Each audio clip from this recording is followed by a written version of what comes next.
I wanted to start with that whole idea of like delusion and thinking about like some of the ways we talk here a lot about being less reactive, finding peacefulness, focusing in on what's important as parents and things like that. And I think that sometimes we're not, obviously that's the nature of it, but how we're not aware of how maybe we're deluding ourselves in some of the ways the larger culture plays into that. So maybe you could talk to that a little bit. Before I forget, my wife's name is Kathy Cherry. Yeah. Cherry. And she, yes.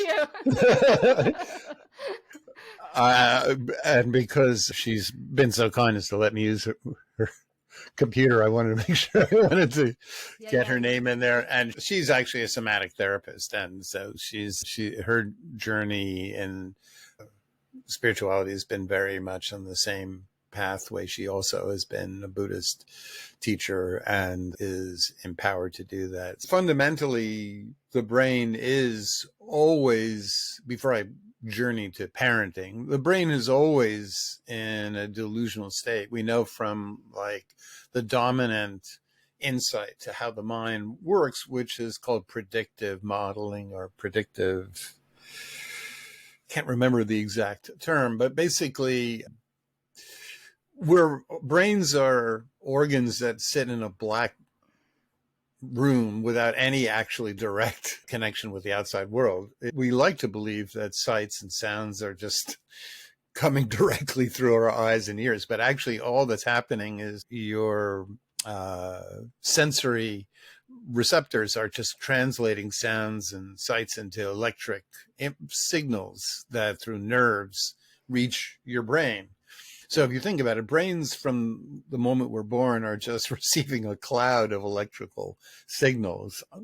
And they have to translate that into a model of what's going on out there. So it's always a guess. And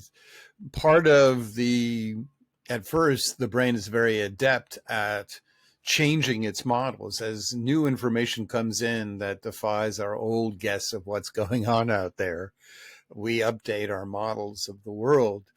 And so the brain is always updating its models of what's going on around us, including our models of how other people behave and how they relate to us.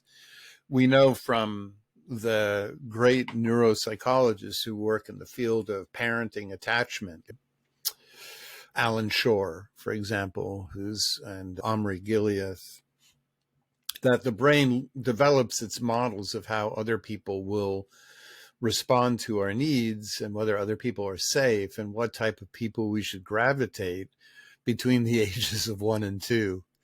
That is unfortunately very early in life. So it happens during the time you're most bonding with your primary attachment figure, which is most of the time it's the mother. So in that relationship, the parent is actually teaching the way that the mother responds to the child's bids for attention.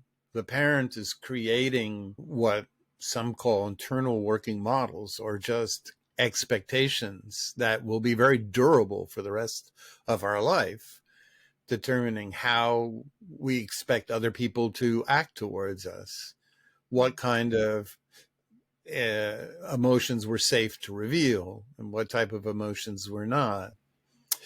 So, for example, a child who has what's called a secure relationship with the mother, where the mother is reliably attentive, soothing when the child is upset, and delights in the child's exploration of the world rather than is a helicopter parent swooping in and preventing exploration. That child develops secure expectations of other people throughout the course of their life. They will expect other people to be available, attentive, emotionally understanding, but not engulfing. But if a child has a parent that at times is emotionally overwhelmed and overly anxious, or just has so many responsibilities and obligations like a lot of other children, or work and parenting, or a partner who's not supportive, then the infant learns from that only certain emotions are positively received. And that child will either become more anxious around people or more avoidant as they grow up. They'll learn to be self-reliant and not seek help, and will not gravitate towards intimacy, depending upon those early. And I want to be very clear that none of this is in any way to blame the mother or the parents. Far from it. The real problem, and this is another can of worms that you might not want to go down, but in our culture, we don't give parents anywhere near the amount of support that they need. In America, for example, parents have to keep a roof over their kids' heads. They have to pretty much, from birth, they very often don't have both paternal and maternal leaves or anywhere near enough time. Education isn't paid for.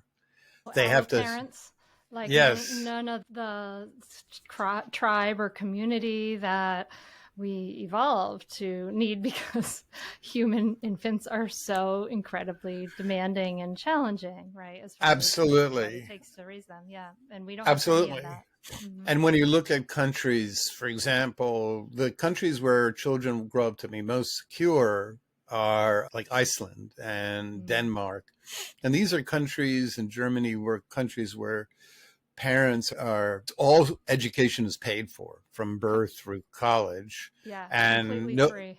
completely free, and where there's myriad wonderful after school programs where that you don't, and where very often additional caregiving is paid for by the state. So And in a those year's countries, family leave. A year. A year, exactly, people. a year. So it's not really the problem of the parent. It's the problem that we've stripped away the tribal support that was actually human beings were meant to be raised in. If you look at over the course of evolution, in the course of our species development, up until rather recently, children were raised by a different set of adults that would stay behind and look after children, and adults would rotate who was going to be doing the hunting, the gathering, the mending of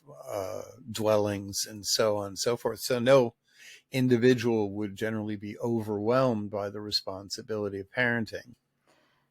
Yeah. Yeah. So then in this first year, we're starting to make these models, right? We're starting to make Yes. these predictive models. And this is this idea of delusion.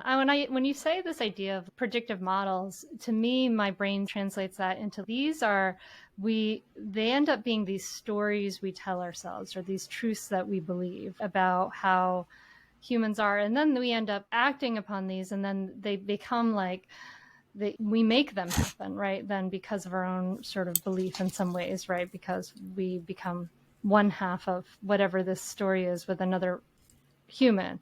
That's Yeah. also very esoteric, but Yeah, absolutely. I would just add, though, that because we're a cognitive species, we tend to lay it all on the stories we tell ourselves. But actually, was I can't remember his name, Joseph Sandler of the Hampstead Clinic, and Daniel P. Brown and other famous psychologists note that it's not even really the stories or the thoughts.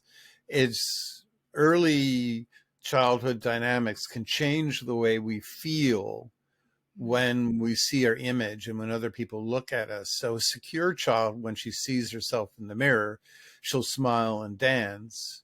A child that has had intermittent security and other times where they haven't will look at their self in the mirror and feel nothing. They'll see a stranger. And that individual will grow up to be someone who constantly has to prove themselves and will become maybe a perfectionist, or wind up having imposter syndrome, or will be a workaholic. And then there's other children who, due to damaged relationships or abusive childhood situations, will look at themselves in the mirror